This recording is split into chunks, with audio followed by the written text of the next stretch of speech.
Hi, this is Justin Manners with one of my regular video updates. You'll see I am in a new location here because yes, I am finally in the town centre here on Whitby Road. When I stood for election, I promised that I would have an office in the town centre to make myself accessible to you, and here we are. We've finally moved in.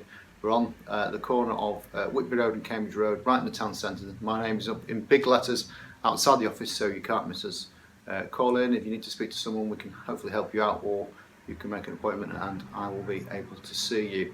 Now, as I've moved in, unfortunately we have had someone leave the high street with the sad news that the Fab Lab is to close.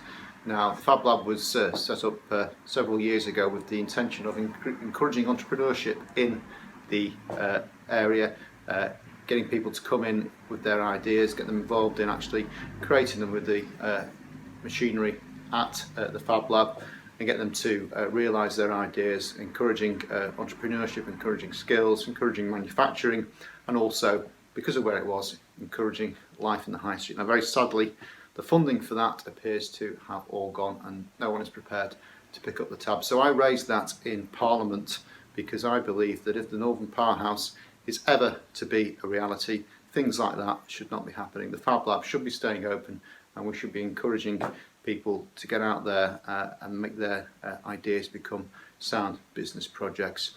So we will see what the government response to that is. I doubt very much that they will listen, because they seem to be far more keen to talk about the Northern Powerhouse than actually do anything to deliver it. Now, on other news, you may have probably noticed that we are finally going to have our EU referendum. David Cameron came back with a series of agreements with the EU. To my mind, they're all fairly minor and inconsequential, so we really get back to the fundamental question about whether we are better off in the EU or not. Now, as we know, the Conservative Party are split down the middle, and the majority of Labour MPs are in favour of staying in Europe. Polls are pretty mixed at the moment, and the people who've contacted me have generally said that they want more information, they want impartial information before they make their decision. I will do my best to encourage that. I personally believe that we should remain in Europe. I look at places like the Vauxhall car plant, and I think that if we're competing with other sites in Europe, we need to have certainty and clarity that we're on the level playing field with those other plants to secure future investments in the area.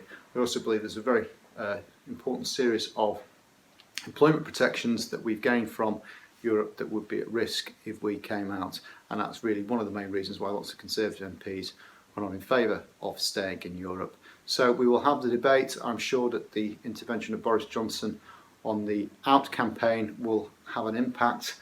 I think that he has been quite cynical and calculating about that, because he clearly sees that as his opportunity to bolster his leadership campaign for when David Cameron goes.